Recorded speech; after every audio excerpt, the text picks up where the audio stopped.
Grace and peace to all of you joining us tonight. We are blessed that you will be here with us. I'm blessed to be here with the man, the myth, the legend, Alfredo, Joshua Moses. That'd be me. Sorry, I'm in a little sip of coffee there. Make sure I stay alert. Hydrated. Huh? Hydrated Is a good way. Yes, of course. As a drink coffee like my grandfather used to drink it all day long. I do too. I usually do. Not always, but I mean, my grandfather drank it literally all day long. I like to drink it in the mornings, and sometimes I'll get busy, and I will leave a little bit in my cup, and I will get busy, and then sometimes when I'm feeling real risque, I will go ahead and kill that little bit that's been left like for 2 hours. Yep, cold. Like cold so brew. Nasty. But at the moment, it's just the right thing to do. That's exactly right. It gives me that jolt. A little kick in the afternoon, kind of like that 5 o'clock tea time in I was the like, UK. did you just drink that coffee that's been there all morning? Yes. Yes, I did. There was dust settled on the top of it. Oh, I'm so glad we're having that conversation. We're blessed to be here, and as you can tell, we're already in a great mood, just enjoying life and being happy and full of the Spirit of God. But Alfred preached a wonderful sermon again this past Sunday that I was listening to it again the other day, and the girls got in the truck, and it was at this spot where it's saying, he goes over and over, and I swear I should have pulled it up. Gosh, I should have had it ready. But you're on this spot, and it goes, work, and then you die. That's religion. I was like, and then Tegan says, what? Yeah, let me sum up religion for you. Let me sum up religion. Work, and then you die. That's accurate. It's quite accurate, actually. I like that definition. Actually, I hate that definition because that's what... It's an accurate definition. But it is accurate, and it takes away... I'm glad you said that. Before you jump in, let's define religion. Go for because it. I think someone that is not familiar listening with us, when they would hear us say something like, well, that's religious, or that's religion, let me ask you, as someone that doesn't know, per se, why would you say religion is bad? Why would what is bad about religion? Because the average person's going to think religion's good. You're asking Brent, or you're asking? I'm asking like Brent. Okay, asking you. To me, the reason I find it, I don't want to. My guttural response is to throw out the word repulsive, but and I guess that's probably why. It's that when I see it or I experience it a certain way, and it's like tasting something that you know is not right. Right. You know, like when you get steak that's old, but they cooked it anyway. You know, and it has that weird flavor. Right. And it's like, oh, something is wrong with this. And you try to put salt and pepper on it, and you're like, oh God, this is repulsive. It doesn't smell right, it doesn't feel right, it doesn't taste right. That's my take on religion from the perspective of being something of this of whether if it's used as a man-made system by which you can control people and by which you can try and control thought and not allow people to think outside of a certain box. And that's not at all the way that Jesus seemed to do anything. Right. And you talked a lot on Sunday about, or you did, especially when we were talking about the Gospel of Thomas, you talked about this non-dualism and this non-duality and having what James talked about is the double-minded man that's unstable in all of his ways. That is religion. The dual-minded, the double-mindedness, trying to hold on to two realities that don't coexist and that can't coincide. That double-mindedness, to me, that is religion, because it's this attempt, or at least the facade in some ways, I'm not saying this as a whole, but the facade of saying that we're doing something to help people. And then while you're trying to help people, it's turning them into something else. Right. And it turns them into these online armchair theologians talking about the moon turning to rust or something, or the blood moons and whatever in the world else. And it's like, you know, you take any serious scholar of the Bible, and any one of them will say, yes, just a bunch of phony stuff. Like that's not at all what those passages are about. But there's it seems like there's more voices on the religious side that speak and spout all this stuff who are louder than those that might actually have studied the Scripture. Right. Or have studied it maybe at a deeper, intense level. Right. So for me, I think that religion clouds the truth and it shrouds it the same way that, was it 2 Corinthians 3, if I'm not mistaken, it's one of the Corinthians 3, where it says that Moses had the veil over his face. And Paul said, well, we don't have the veil over our face anymore. We've got a veil over our heart, and we can't perceive. Like, the veil is there, but he said the veil is done away in Christ. When you live outside of this religious confine, then it's like living in this freedom of Christ, living in this Christ-likeness, where instead of referring to God as God, he only referred to God as Father. And to the Pharisees, that was repulsive to them because it shattered their religious ideas and flew in the face of all of their Deuteronomistic ideas of how you worship God. Right. And that, to me, it's like some of the research I was doing the other day. It was like on the book of Deuteronomy.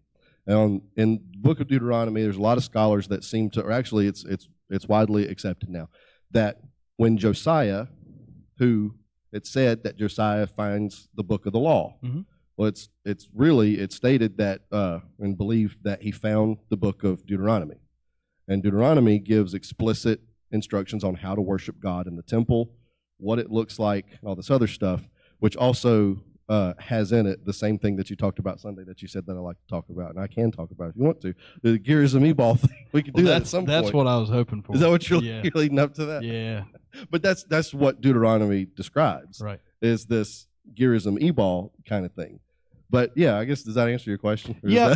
Yeah. Well, I want to make sure it does. Without rambling on about it. No, it does answer my question because I want to make sure that for someone that's never listened to, let's say, a church service or a podcast or a stream and has no idea what we're talking about when we say that this is a non-religious way to look at it. Because I've talked with people that say, oh, well, he or she is really religious. And that would be deemed a good thing, because when they're saying that, they're saying they live a moral life in a way.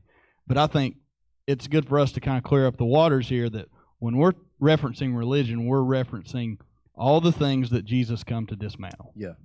All of the and you hit it, all of the man-made ways to be who you already are. It's anything that shrouds love. Because that's when Jesus said it, they said, well, what about the law? What about the prophets? What about this? What about this? And then Jesus tells them, well, all right, let's go ahead and talk about the law. Let's talk about all the prophets. Let's talk about everything that's in your books of the Bible, at least to the Pharisees and to the religious of that day, saying, on this is what all of the law, all of the commandments, everything the prophets were about. Right. It's love God, love your neighbor the way you love yourself. Right. So loving God, loving your neighbor, loving yourself. Those three loves, and having that aligned, then that is what all of the commandments are all about. And that's what everything could hang on. If I love my brother, I won't, thou shalt not kill. I don't have to be told not to kill because I love my brother. Right. If I love you the way I love myself, I won't steal from you. If I love you the way I love myself, I won't bear false witness or lie or do anything like that, because love is there. Right. And if God is love and the Word was God, the Word, whatever the God was, the Word was, then the logic of God is love. Right.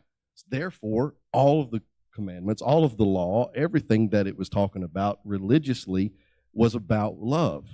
So if your religion shrouds love, then I think you're doing it wrong. But if whatever you're doing religiously, if it pushes love, if it supports love, then it's supporting God. Right. And that, to me, now that's true religion. That's what James would say too. It's feeding the poor. It's helping the widow.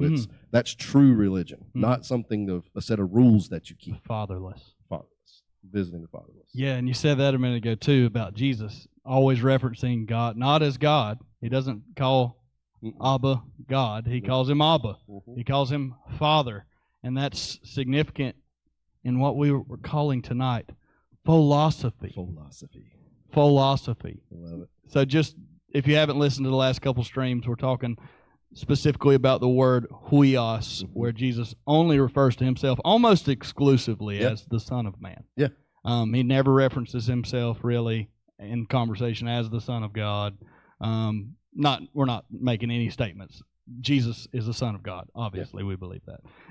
But he never references himself as Son of God. He says, I'm Son of Man. And that word weos for son can be translated foal. The foal of man. The little man. The childlike of man.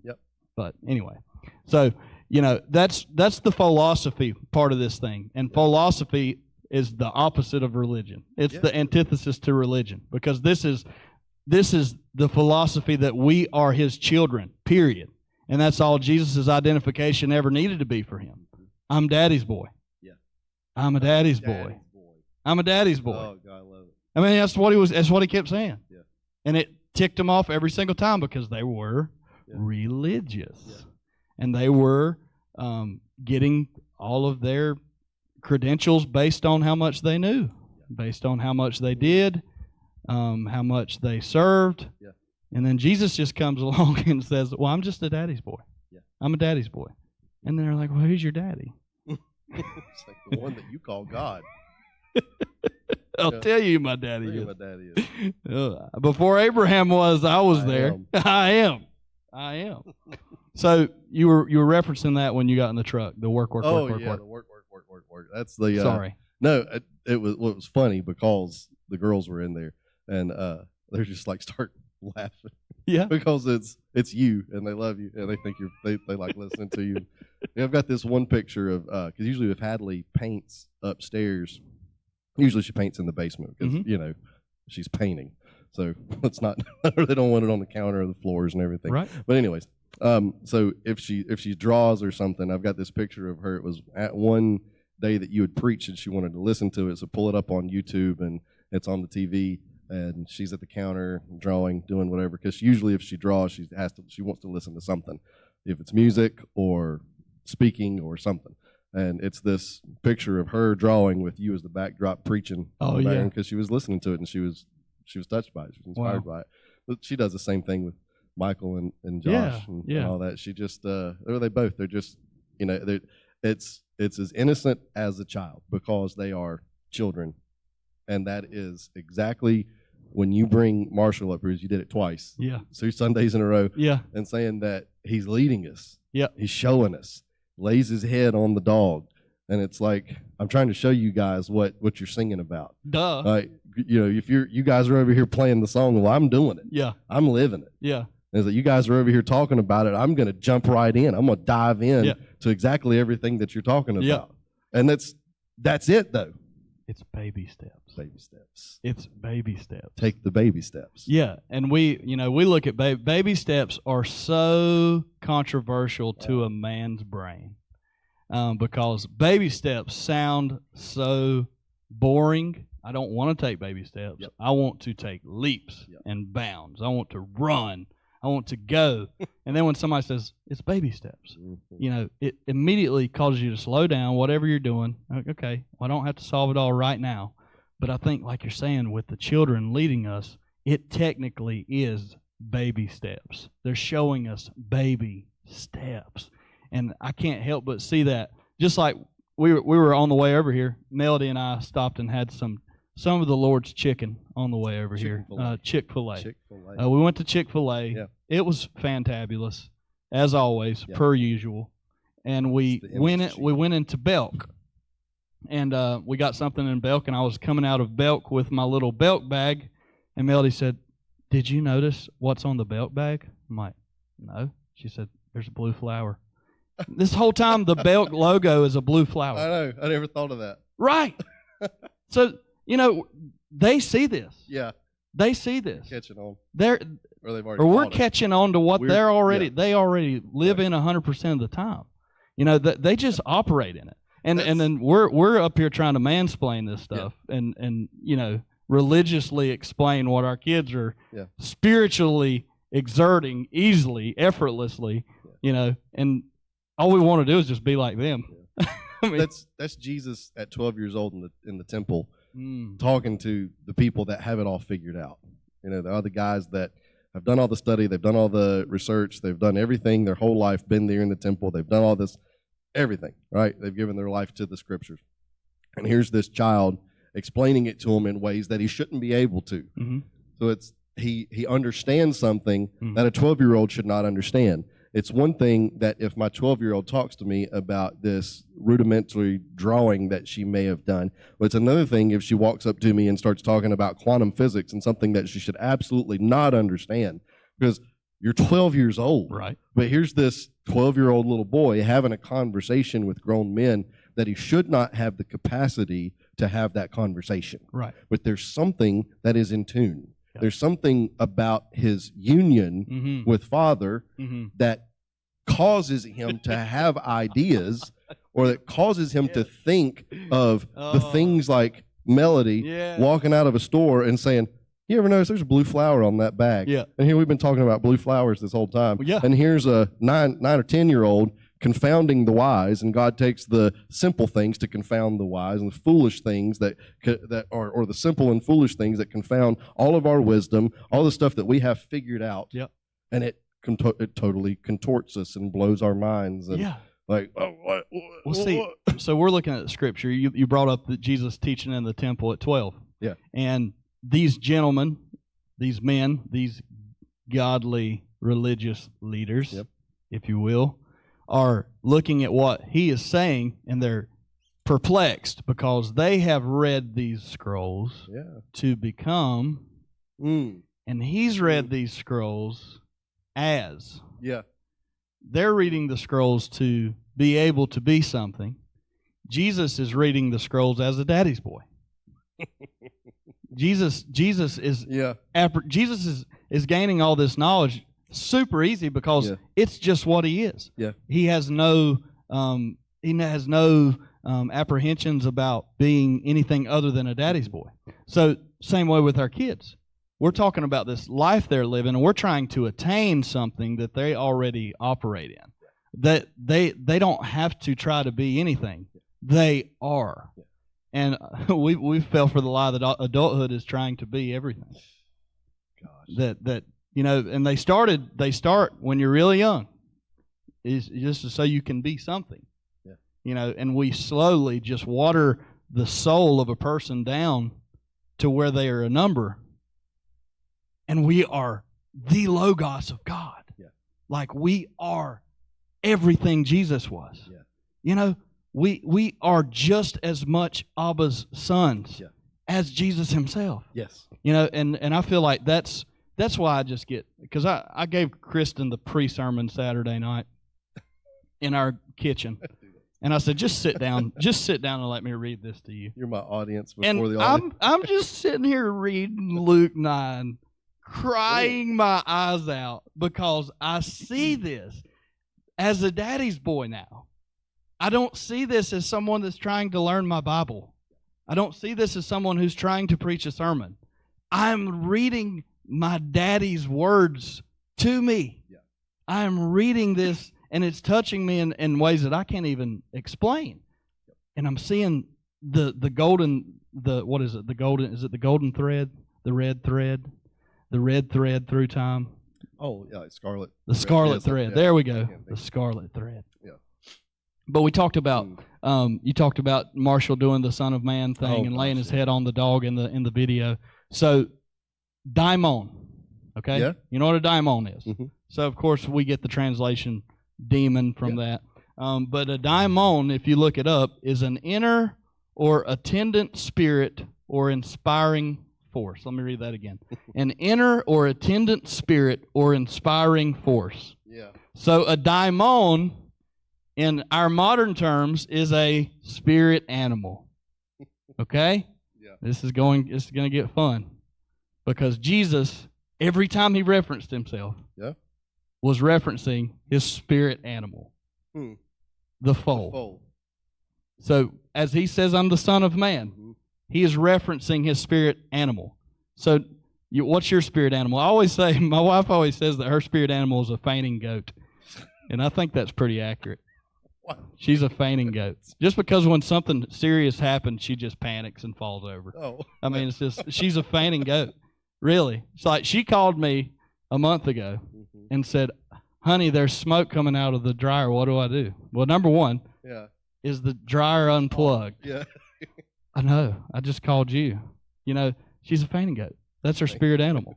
So Jesus is referencing this foal, this donkey, this whole time, and he says, I'm the Son of Man, I'm the Son of Man, I'm the Son of Man, I'm the foal of man, throughout his whole ministry. I wonder, I'm sure they didn't get it, because they didn't get much. No. But he tells them to go get the donkey. Yeah. Go get the foal that's tied where two ways meet. Mm-hmm. And they're on the way to go get the animal, to go get the spirit animal that their Messiah, their Jesus, had been referencing for 3 years, and he rides into town on his spirit animal. And I've never heard the triumphant entry looked at that way. Nope. Because we try to make it heroic. We try to make it the man story. We try to make it this superhero story. And, of course, Jesus is all that in a bag of chips. Yeah. But he doesn't do it through force. He doesn't do it through fighting.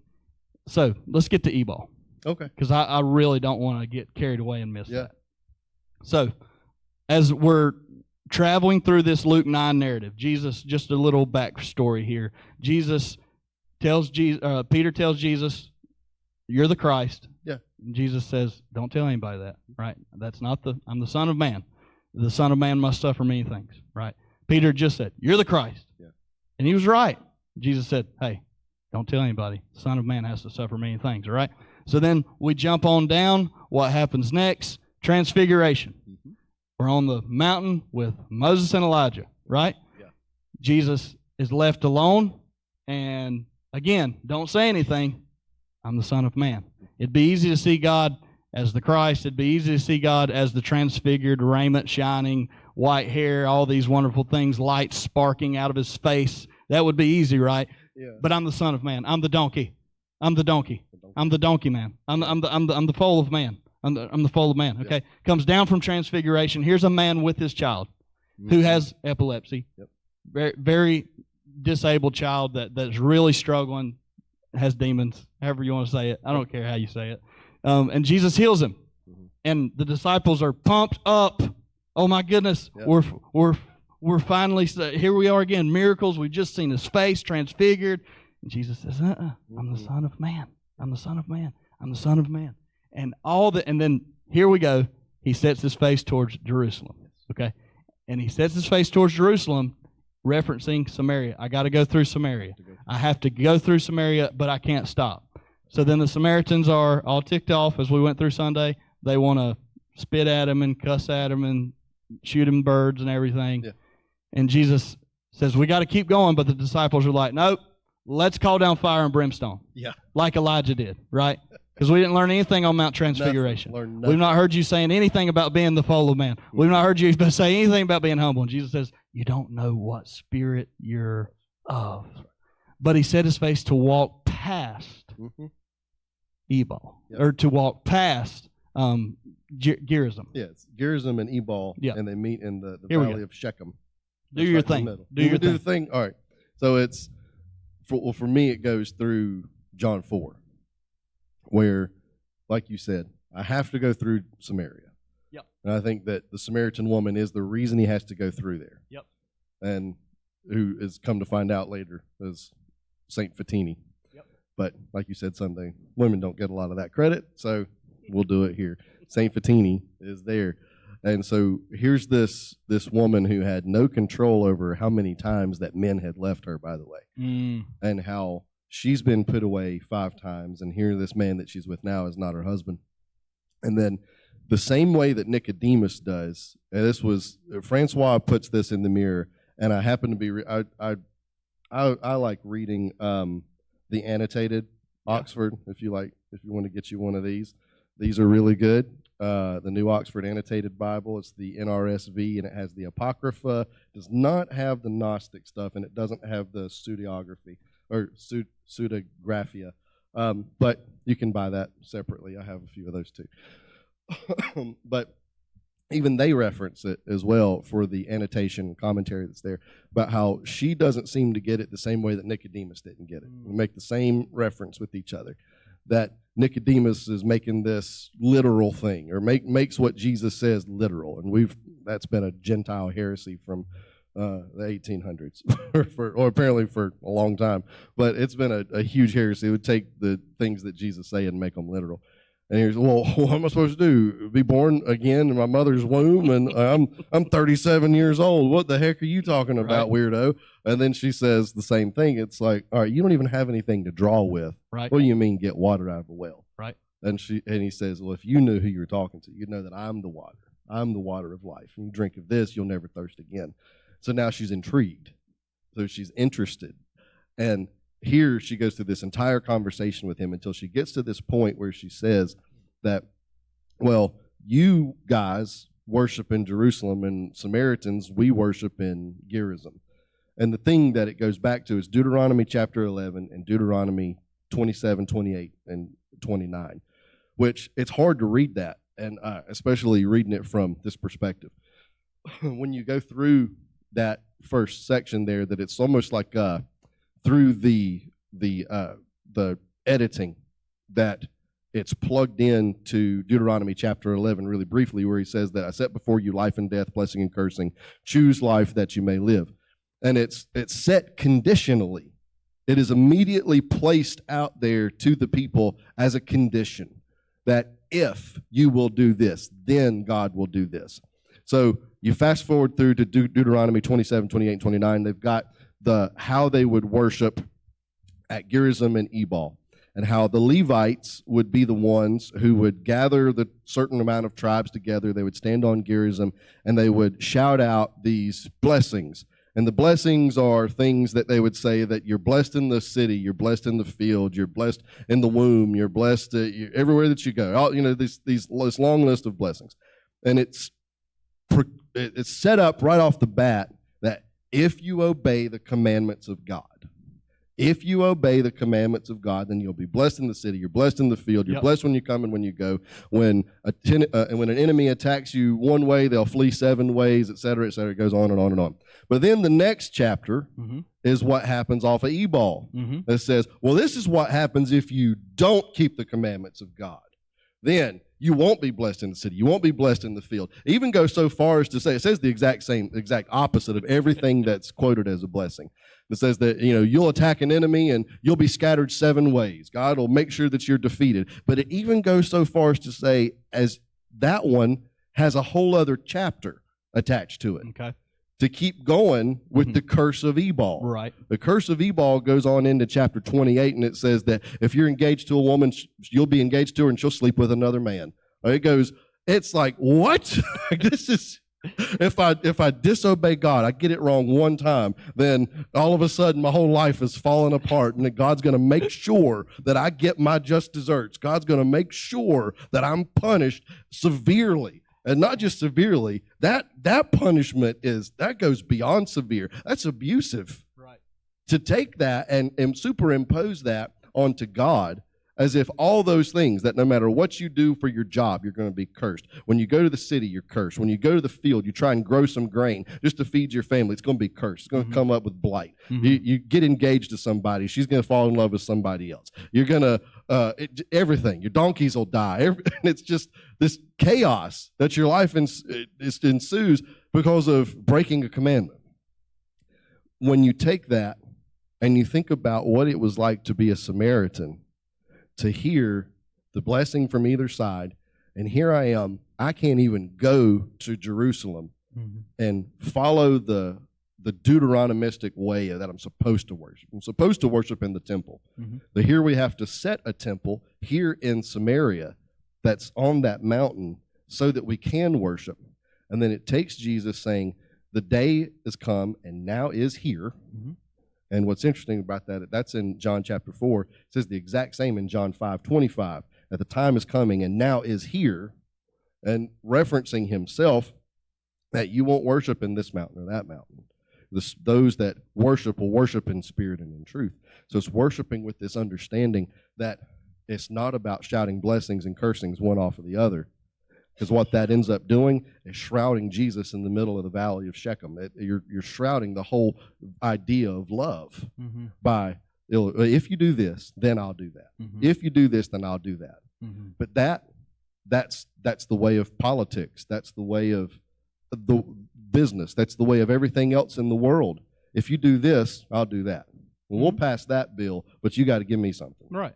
I'll do this kind of job for you, but you got to give me this. And it's that cannot be superimposed onto God. That, well, if you keep every single one of my commandments and you do it absolutely perfectly and you live before me this holy, whatever ideas that you want to throw on top of it, and say that if you do this, then I'll do that. But don't mess up one time, because if you do, everything in your life's going to fall to pieces. It's over. You and me are over. But when you look at it from an entirely different point of view, which I think that's what Paul was doing. And I've been reading, it takes a minute to read it. But if you read the letter to Philemon, where Paul lays out some of his theology there. In this letter to Philemon, Onesimus has fled, but Philemon has a church in his house. And all of his people have come to know Jesus. Paul goes to this house apparently often, insomuch that he tells Philemon in the letter, get a room ready for me, because I feel like I'm going to be out of prison soon, and I believe that God's going to bring me there, and I'm going to go to your house, and we're going to preach. And so it's just a few verses that are there, but you get to this main spot that's right in the middle. It's in, I think it's verse 17, where Paul tells Philemon that, yes, Onesimus has come to me, and Onesimus is here, and he left you as a slave. And whatever harm that he has done, then put it on my tab. If he's stolen anything from you, I'll pay it back. If he's damaged anything, I'll pay for it. Now, that doesn't sound like Gerizim and Ebal. Right. That sounds like Ebal, but sounds like the curse, or sounds like the actions of Ebal with the blessing of Gerizim. If he's busted all the commandments, if he's done all the curses, if he's done every single thing wrong, then I'll be the one that pays for it. I'll be the one that takes care of it. And then he gets to this point where he tells him in verse 17, he says, welcome him. He said, if I am a partner with you, and the word is koinonia. So if I am a partner with you, if I'm in the fellowship, and it's also one of the words that he uses when he talks about union with God. If you and I have union with each other, he said, then welcome him. And the word is proslambano. So face to face, grab. So that's pros, face. Lambano means to take a hold of, grab a hold of that person. And he said, then grab a hold of him face to face as if he was me. So what he's saying is, don't see him anymore as the slave. And he says to him, see him as a brother and see him as my son. So what it does, when you think about that, and you think about Deuteronomy 11 and 28, 27, 28, 29, John chapter 4, and the book of Philemon, or the letter to Philemon, and you combine all this together, you get an entirely different theological view of exactly what Jesus was saying to that woman and what she began to preach. Because if you take that message and you go back to her hometown there in Samaria, and suddenly there's a revival and everybody is all excited about this Jesus character. Everybody's excited, and the whole town turns to Jesus. I guarantee you it wasn't with the message of Gerizim and Ebal. She did not go in there saying, if you mess up one time, you're going to be cursed in the city, cursed in the field. You'll attack one way and you'll flee 7 ways. She didn't go in there saying that. She went in there with something entirely different. That here's a man that told me all about who I am, knew me, and it made her recognize her own union with God. The same way that this 12-year-old boy somehow connects with his divinity, understands his connection with the divine, with the sacred, that something more infinite lives on the inside of him, something that is beyond the stars, something that is beyond the natural universe, something that seems out there lives right here. And here's a man that told me all about who I am. And it wasn't just the reading the mail thing, in my opinion. I don't think that's exactly what she was getting at. Right. I don't think it was just, here he told me about all of my These 5 guys told me about everything I've done wrong. No, he was connecting her with her. Mm-hmm. It's almost as if he said, remember this little girl before you've been put away 5 times, before you got shut out 5 times, before you went through the abuse of your life. Remember that little girl. And here, and man, I cried when I read it this afternoon. And it said, and she left her water pot. Yep. Specifically, it says she left her water pot and went away. She left all that stuff, left everything there, left her past, left her defeat, left everything that she'd gotten wrong, and decided to go into that city and preach something entirely different that they had never heard before. It's much like the young man left his garments in Egypt in the parable of the pearl. Much like when he realized who he was. I'm a king's son. Yeah. I'm here to retrieve a pearl. And that's really what Jesus did at the well. Yeah, he did. He found the pearl of great price. Better said, she found the pearl of great price. Yeah. He just showed her. He showed her. Yeah. He showed her, I've already bought this field a long time ago. This field's always been mine. Yeah. But here's the pearl on it. I know that your life has been walking up to this well, carrying this water pot at this certain time of day when you're trying to avoid all of the reality of the life that you're in. That's good. But you're the pearl. Yeah. What a revelation. Yeah. What a joy. What a life that we get to live, because that's what has happened with each and every one of us. So what's the significance then of Jesus when he sets his face to Jerusalem? What's the significance of him walking past Gerizim? I think that it's to me, I'm leaving this behind. Same way she leaves the water pot behind, we're leaving this idea behind. Because there's stuff that we've held on to in the church that we need to go ahead and retire that stuff. There's things that we've been handed by Larkin, Darby, and Schofield, 3 blind mice, as Kelly Varner used to call them. There's things that we need to officially retire. There's ideas that we need to go ahead and say that was never what Jesus was talking about. That was never what the Scripture was about. Let's go ahead and put that to rest. Walking past Gerizim, walking through there, I have to go through Samaria because I got to put this stuff in the past. But I think also he has to do it for the sake of the disciples that want to say, well, you want us to call down fire from heaven, like Elijah did? Right. That you don't know what spirit you're of. Right. I'm going to go there, and I'm going to prove to you, because it's when the disciples walk up to him, speaking to this woman, they're, oh, God, what are you doing? Dude, you're not supposed to be doing that. That's inappropriate. This is what is going on here? Even they know that this is not supposed to happen, but Jesus knows something that they do not know. Right. Or at least he perceives something that they refuse to perceive because they don't know what spirit they're of. Right. They're of their father, the devil. They're of their father, the accuser. Yep. The same way that, I forget who it was that he said that to the Pharisees, right? It's like, you're of your father, the devil. You're of your father, the accuser, because all you can do is find accusation in me. And then come to find out the 12 closest guys to him have nothing but accusation and condemnation. It's not just accusation, but we're going to cause the death of an entire nation just because they got upset that you're walking through here. Right. That's the wrong spirit. Right. I love that you just said that, because he said, you're of your father, the devil. So the devil, as we've talked about many times, you can mean whatever you want it to mean, I guess, but we've kind of moved past this whole pitchfork, devil horns type deal. Yeah. And the devil really takes on a role of your own mind, your own self-accusation, your own temptation, your own accuser of the brethren, which is you. That's you. You accuse yourself. Yeah. So here's something very, very, very significant. If Jesus always refers to himself as the Son of Man, have we went back and thought about the desert temptation now? Because the temptation was, if thou be the Son of God. Right. So, if thou be the Son of God, turn this stone into bread. Right. If thou be the Son of God, cast yourself down from this temple, took him up to the top of the pinnacle, cast yourself down, and the angels will catch you. If thou be the Son of God, if thou be the Son of God.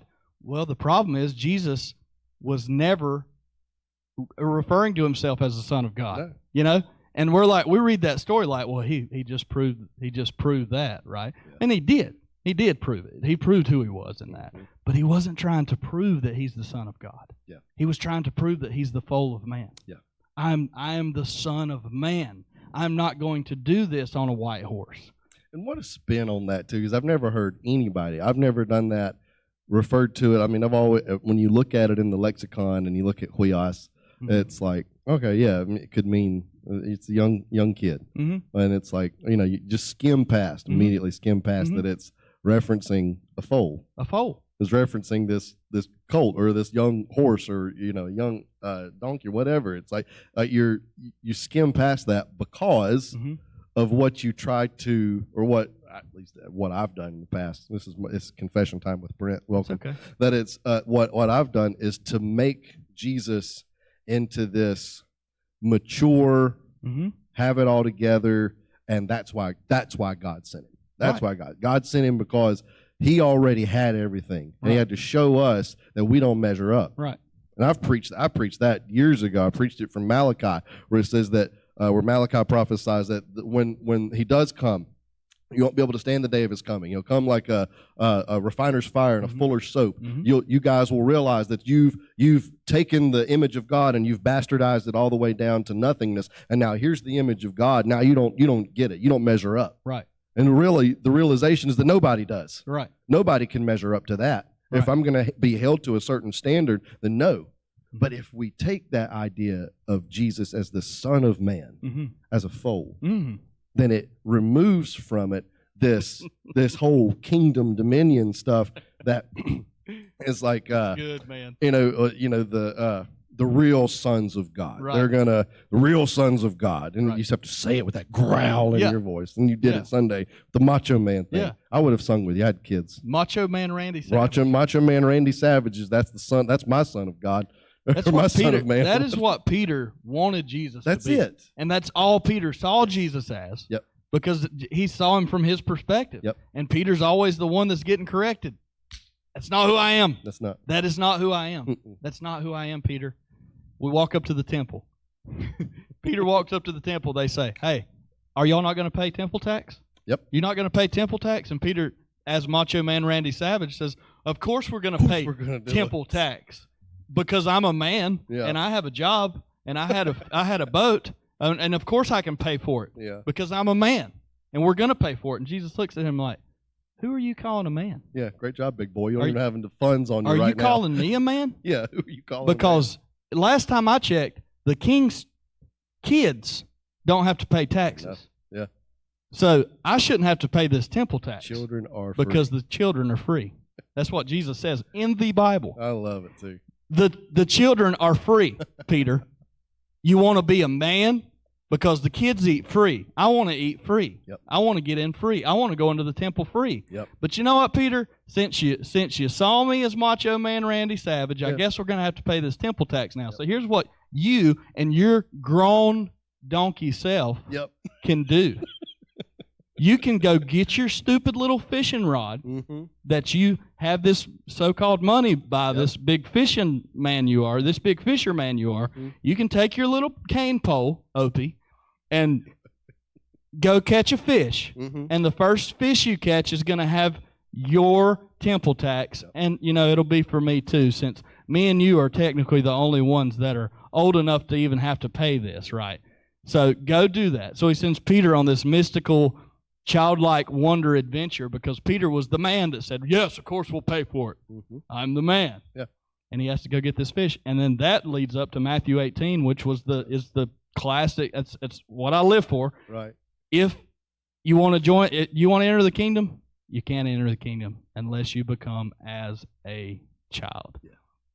And for me, everything is like becoming so clear now.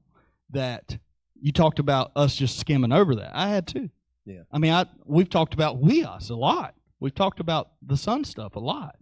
And huios does mean son, but it also means the little son, the foal, like the little son.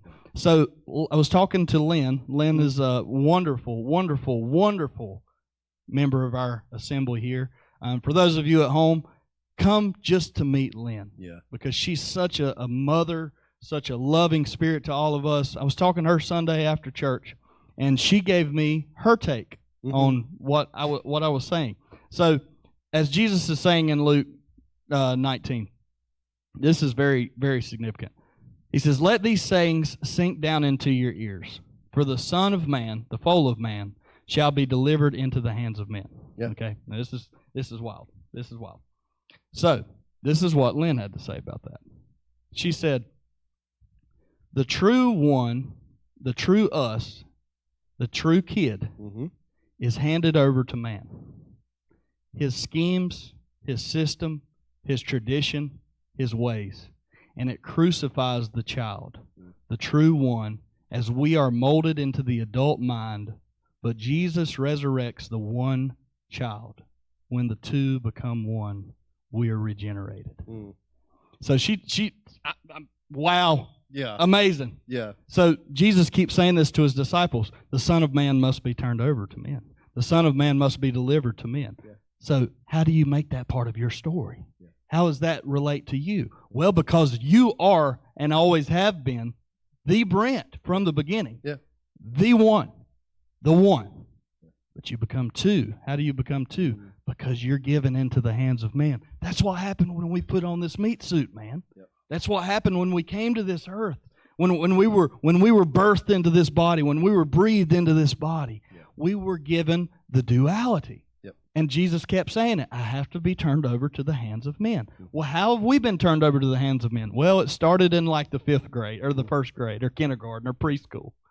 And you slowly became molded into the ways of men and the traditions of men. And before you know it, your true identity, the identity that sees the belt bag, the identity that paints in your house, the identity of Marshall playing his guitar or laying his head on that dog, that identity becomes given, or it starts to fade away, but it doesn't disappear. It's not gone. Jesus comes and says, if there are 99 just persons, and if you were a sheep farmer, Brent, and you had 100 sheep, but the best sheep you had, your biggest sheep, disappeared, what would you do? Would you go get it? Would you not leave the 99 to go get the one lost sheep?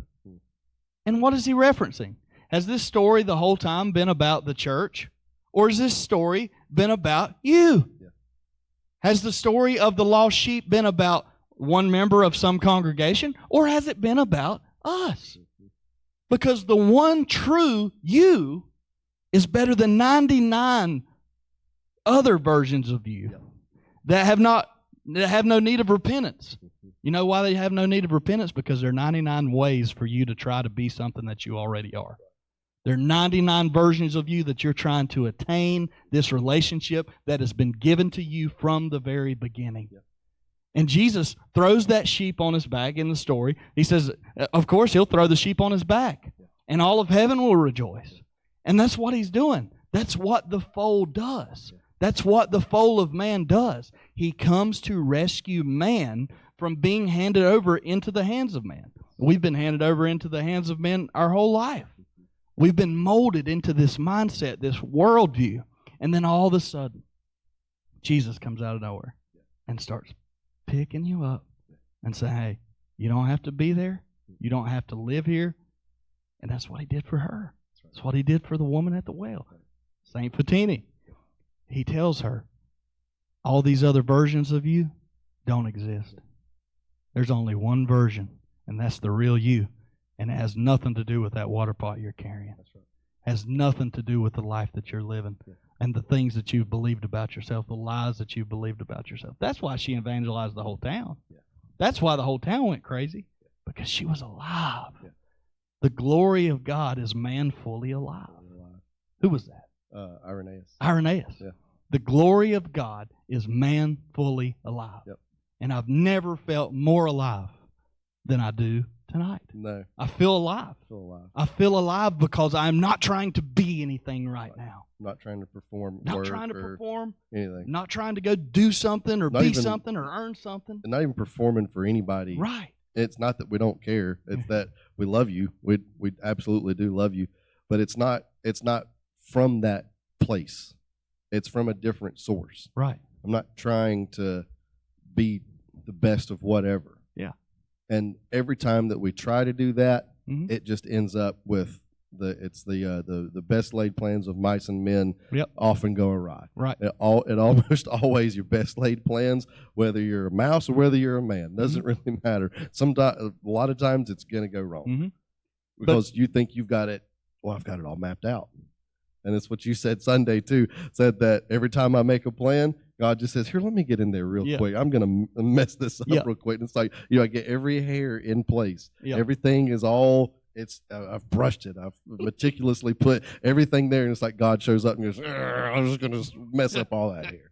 Like, what do you think about that? And the thing that always happens, this is, and it's even funny that I even bring that up by accident.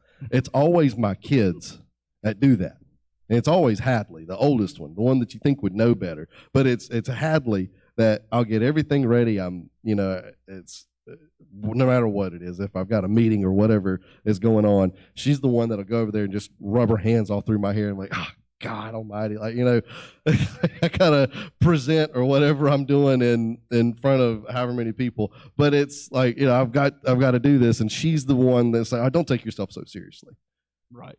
And if I could hear that with the prophetic whisper that that's being said to me, then I would be able to lay down my clay pot. Right. I'd be able to lay down my jar, or I'll wait until the time. I can't remember where it is in Revelation, maybe around chapter 9 or something, but there's a spot in the book of Revelation where the writer tells the apocalypse that all of these pots, everybody's been gathered in all these clay jars. Mm-hmm. And here comes God with a rod of iron and starts breaking up every single clay pot, every single jar that we've put ourselves in, that we've segregated ourselves from everybody else. Mm-hmm. We've separated ourselves, and we've made sure that, all the Republicans are here, the Democrats are here, the liberals and the conservatives, everybody's got their own jar. Mm-hmm. All the Pentecostals, the Baptists, the Methodists, everybody is their own thing. And as soon as you attempt to start identifying people, and everybody tries to do that with your theology too, by the way. As soon as you start talking and you bring up something like a Gnostic text, like the Gospel of Thomas, like, oh, okay, we got you figured out. We know that you're one of those interfaith guys, or you're one of those whatever guys. Like, no, not really any of those guys. If I'm anything, I'm trying to just be a Christ and just living in that anointedness, which that is just like it's like a smearing of joy. It's a smattering of love. I've been dipped in something that I don't know what. And it's like the woman that she says that, we know that when Messiah comes, he'll tell us everything. Right. And she says, I'm him. Mm-hmm. And he leaves it at that. He doesn't make any other great proclamation. I am him. She says that, when the Messiah comes, he's going to tell us all things. Mm-hmm. Say, I'm him. Yeah. Time has come and it's now here. Yeah. The time has come and it's now here. And it's not just for me. It's for you. Mm-hmm. You can either sit there and sing the song, or you can go lay your head on the dog. Mm-hmm. Or it's not to say anything negative about what y'all do. I'm just saying that's what the child is, the one that's saying, all right, this is what mom and dad have been singing about this whole time. My father and my mother have been singing this eternal song over me this whole time. What if I just laid my head on the dog? Mm-hmm. What if I laid down? Or what if I, like you talked about the mimicking with Marshall. Mm-hmm. What if I get my guitar out and just start playing the same song that my father's been playing over me this whole time? I get myself in tune with the Spirit, and that's what we heard all those years growing up Pentecostal. Get yourself in tune with the Spirit. Well, this is the tuning right here. Mm-hmm.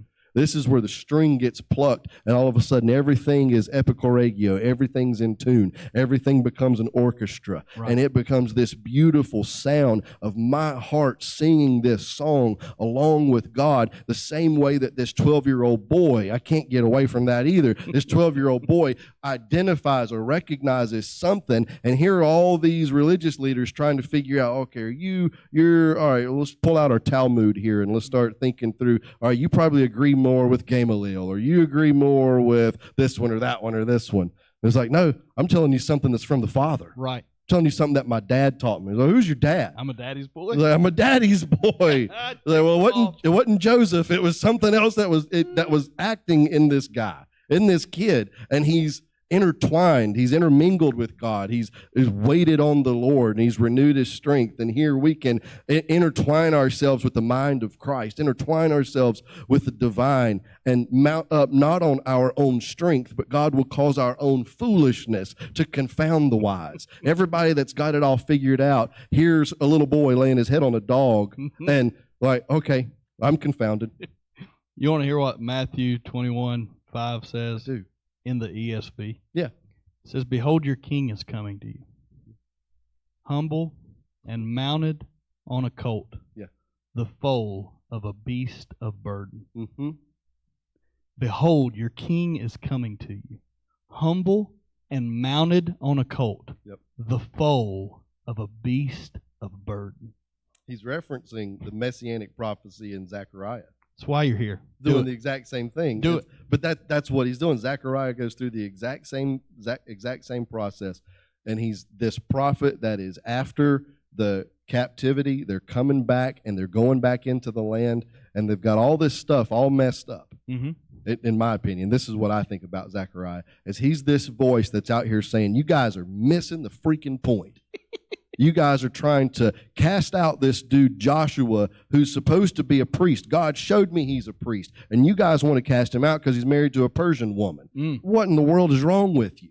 Mm-hmm. And here he's saying, all right, you've missed the point, but there's somebody that's coming that's not missed the point. Right. There's somebody that's coming, and he's going to do things not the way y'all are doing it. You've been living in Persia for too long. You've been living in your Deuteronomy for too long. You've been living in your law for too long. And here's a guy that's going to come, and he's going to bust up all that stuff. Right. And not really bust it up. Jesus said, I came to fulfill it. Right. I'm going to fulfill every word of it. Now, I'm going to be the one that fulfills it. It's not going to be a requirement for everybody else to jump in here and get everything done the way that everybody expects things to be done. It's going to be completely different than what you expect. Right. But he fulfills all the expectations. Right. He does it and then hands it over to us. And here he comes, not riding in on a noble steed. Here he comes, not riding in with swords drawn and this whole group of people behind him tossing out like that scene in Aladdin, where Prince Ali is throwing out gold and everything else, and he's got an entourage behind him. He's not doing any of that. It's a bunch of kids following him around with palm branches and coats, and he's riding this baby donkey, and it's bouncing all over the place, and he doesn't, a beast of burden. It's the foal of a beast of burden. Exactly. So he's riding the foal of the beast of burden. And he is the foal of man, which is the beast of burden. Man, so he is riding the foal, which is the foal of a beast of burden, which is the mature donkey. The mature, it'll get you anywhere, right? But he comes riding that foal as that foal because he is the son of man, and man is representative of this burden. This go all the way back to the garden. Go all the way back to the garden. You're going to work. You're going to sweat. You're going to have to earn it. You're going to have to work for it, right? So we took that and we've done it forever. You know, and here Jesus comes totally against what Peter wants, totally against what his disciples want, all the religious people want.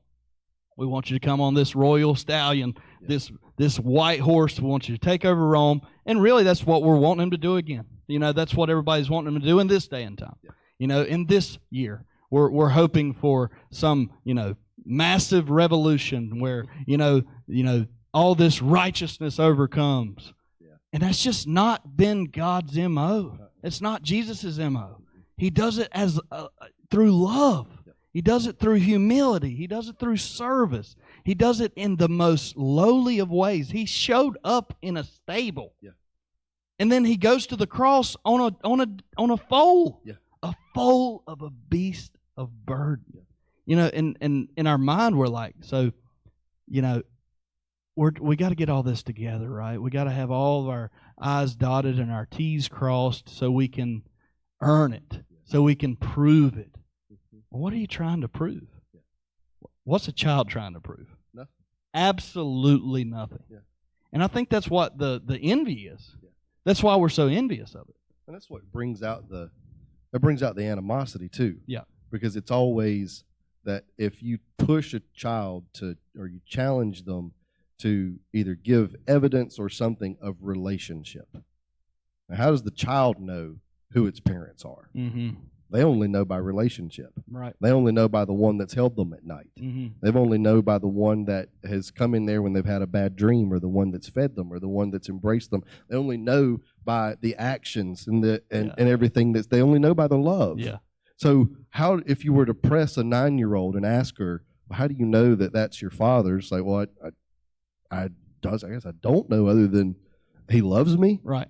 How do you know? And you're not going to, well, if you don't have hard evidence, right. If you don't have hard proof, then how do you know God exists? Right. How do you know that there's, out of all the billions of galaxies, blah, blah, blah, blah, blah. We go through all this other stuff, and there's got to be hard, finite evidence that there's a divine being that's out there that's arranged all of this world and set everything in order. Well, what if it's all a bunch of chaos that's nothing but swirling around love? Right. How do I know God? What John said, how do we know him?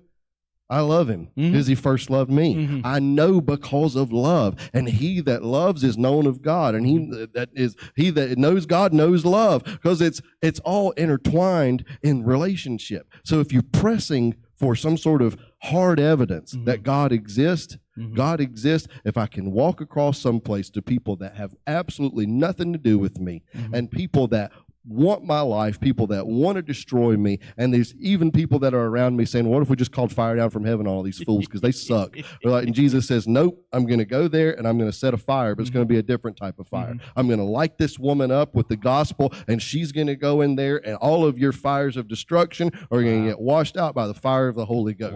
To be Pentecostal for you. Wow. Because I am still very much. That was so awesome. And I want to read this. I read this today. Think about how this changes Matthew 19:28. Jesus, and this is when Peter said, what are we going to get? We've forsaken all to follow you. Yeah. So Jesus just got done telling them, it's harder for a rich man to go through the eye of a needle. It's easier for a rich man to go through an eye of a needle than to enter the kingdom, right? It's easier for a camel to go through the eye of a needle than for a rich man to enter the kingdom. Peter's like, astonished by that. All right. And he's like, well, what do we get? We've left all to follow you. And Jesus says this, truly I say unto you, that you which have followed me in the regeneration, when the foal of man shall sit in the throne of his glory, you also shall sit upon 12 thrones, judging the 12 tribes of Israel. And he goes on to that, everyone that's forsaken all that. And then verse 30, but many of the first shall be last, and the last shall be first. Yeah. And, oh my goodness, here it is. Peter is hearing this. Yes, that's what I want to do. I want to sit on 12. I want to sit on 12 thrones. Yeah, I want to sit on the throne and judge the tribes of Israel. Yeah. That's exactly what I want to do. You're right, Jesus. But then he ends it by saying, but the first will be last. Because when the Son of Man, the foal of man, comes in his glory, that wasn't about a future event. That was him sitting with Peter by the fire saying, Peter, do you love me? Which chapter is that? That's Matthew 19. Is that also the one where he has the conversation where the Pharisees I think he says something along the lines that the Pharisees have tried to have power, exert power over you. I can't remember if it's that chapter or the next or whatever, but it's in Matthew where it says the Pharisees attempt to exert power over you, but it shall not be so among you. Because the same thing, last shall be first, first shall be last, but the chiefest among you will be the servant. And he uses the word, it's this lowest slave, will be the slave to everybody. The chiefest among you will be the slave to everybody. That's Matthew 20. All right, so that's the next chapter. That's Matthew 20. It all flows in together. Yeah. It's the same thing. But Peter has this idea the whole time with the 3 tabernacles for Elijah, Moses, and Jesus, for cutting the man's ear off, for doing, where's my throne, Jesus? I want to do that. And it dismantles everything, which we talked about a couple weeks ago with John the Baptist. It dismantles this power Jesus. And it offers you a Jesus that loses.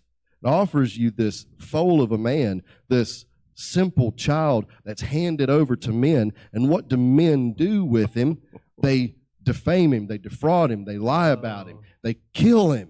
And that's exactly what happens. That's the example, is that we're handed over as dear children into this world, and the world of all of us, it seems like, eats us up, spits us out, and just completely annihilates our childlikeness. It completely annihilates this connectedness to the divine, to the sacred.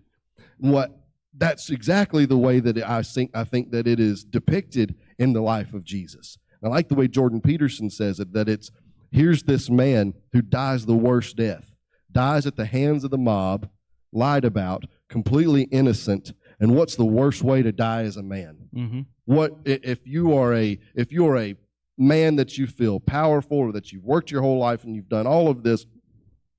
The worst way to die is to be falsely accused and to die at the hands of the mob by being completely innocent the whole time. And here's Jesus leading the way. Yeah.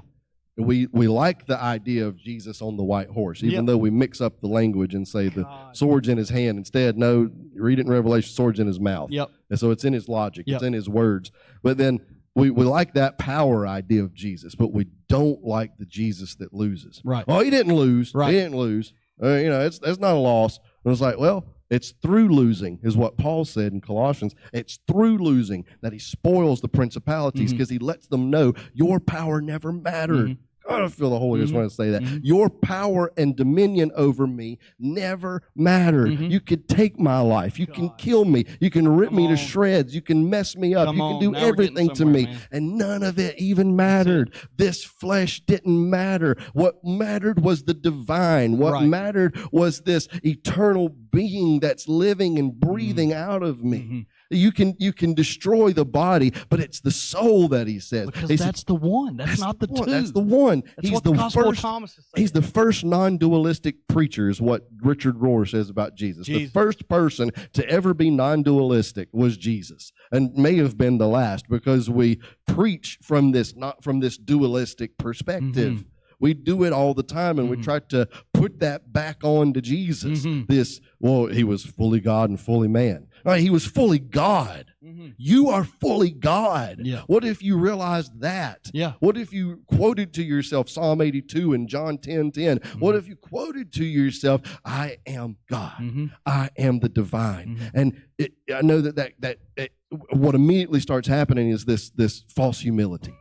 No, brother. I'm just a sinner saved by grace. Okay, yeah. That's a fine place to start. Let's not end there. Right.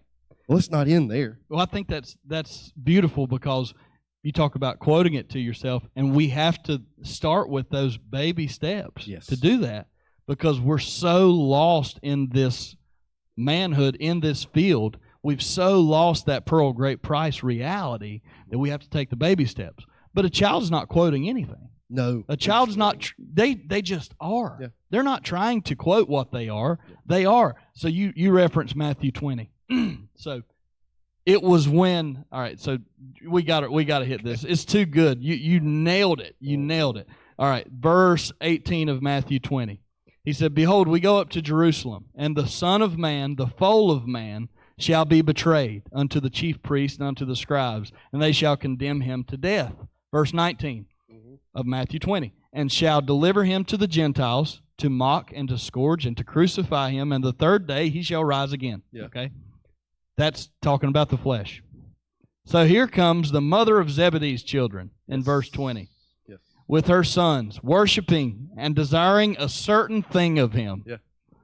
And he said unto her, what wilt thou? She said unto him, grant that these my two sons, grant that these my two sons may sit, one on thy right hand and one on the left hand in the kingdom. Jesus answered and said, you know not what you ask of. You don't know what spirit you're of. What spirit you're of. Come on, man. The other guys get mad. Yes. Are you able to drink the cup that I shall drink of, and to be baptized with the baptism that I'm baptized with? They say unto him, we are able. And he said unto them, they're big, strong men. Yeah, of course they're ready to do it. Of course we can pay the temple tax.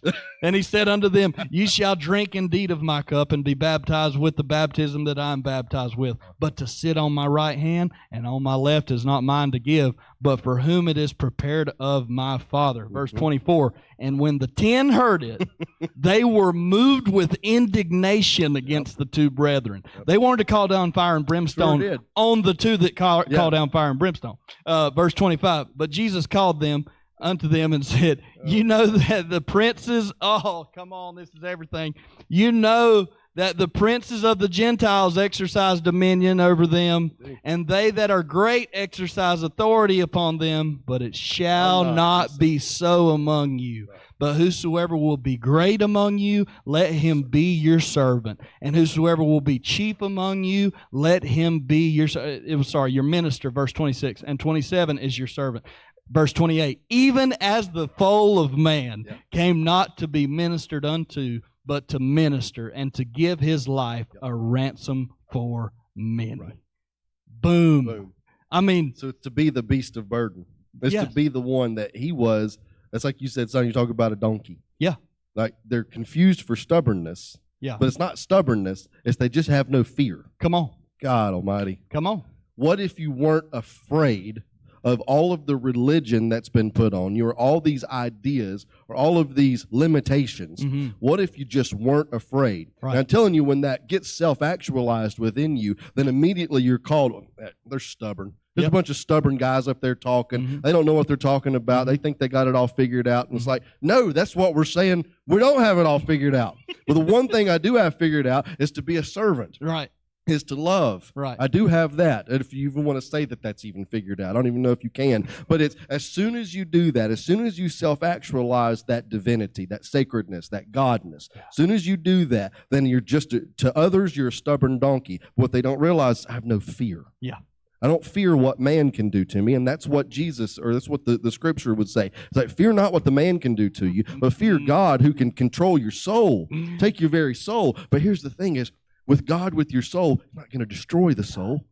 And he said, don't fear the man. All they can do is destroy the body. And Jesus walks into it fearlessly, like a lamb led to the slaughter, like somebody that didn't even know better. He just walks out there and they destroy his body. Yep. But it wasn't his body that was important, because it wasn't about him being fully God and fully man dually. It was about him being fully God. Correct. And when you self-actualize that, when you realize that, you're considered stubborn. Mm-hmm. You guys are a bunch of Gnostics. Mm-hmm. You guys are a bunch of, I don't know. They pick a label. Pick one. I guarantee you we've been called that. A bunch of them. I guarantee you. Your beard in itself. Of what? Your beard in itself. My beard? Oh, yeah. I mean, there's plenty of people that say if you have a beard, you can't love God. You can't serve God. I have heard. I mean, there's plenty of them. Yeah, there's tons of them. It's a mess, dude. This world is like, they've got so much of a way to try and divide somebody by and try to, so that they can attempt to understand.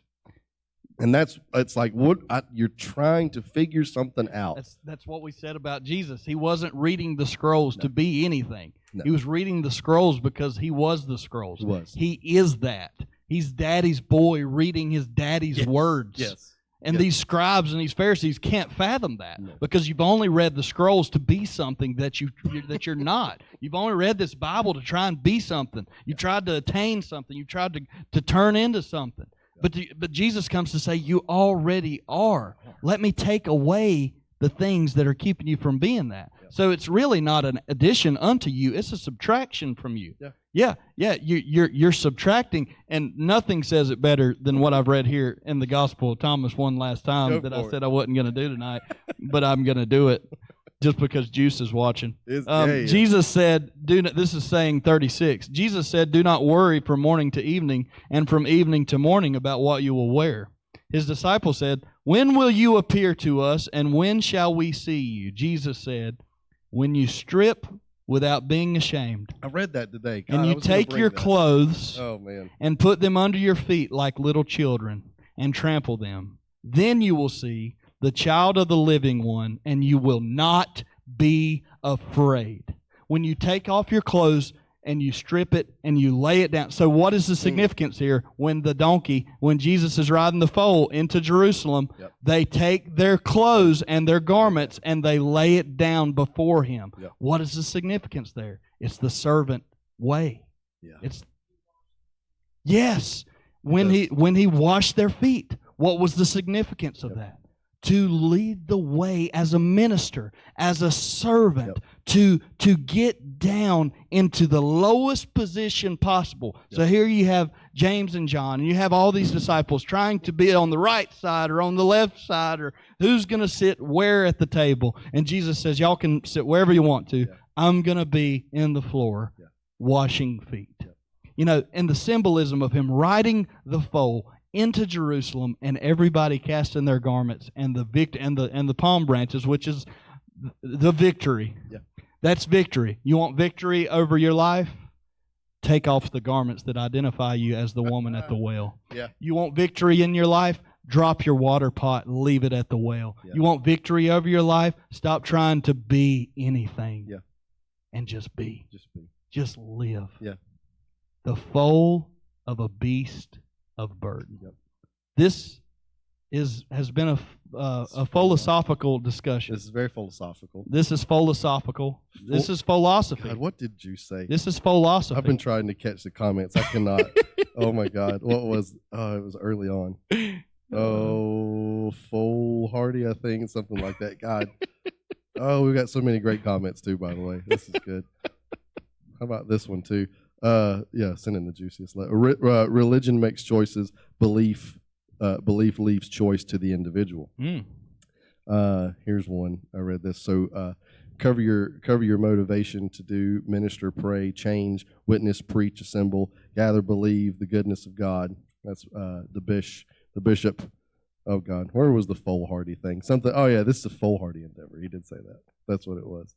That was the one I was looking for. A foolhardy endeavor. Foolhardy. Laughed officially. This is supposed to be fun. It's supposed to be fun. It's not supposed to be this. I don't really know how formal you want it to be. Right. I don't. Not to say go look for that somewhere else. I don't want to be that person. Right. Like just lay that down. Yeah. Like lay down the need for the formality. Lay down the need for all of that, and just jump in the kiddie pool with us. Right. We were on splash pad. Yeah, we went to, before I came here, my son had his first track meet today in Shelby. Oh man. There was 18 million people there.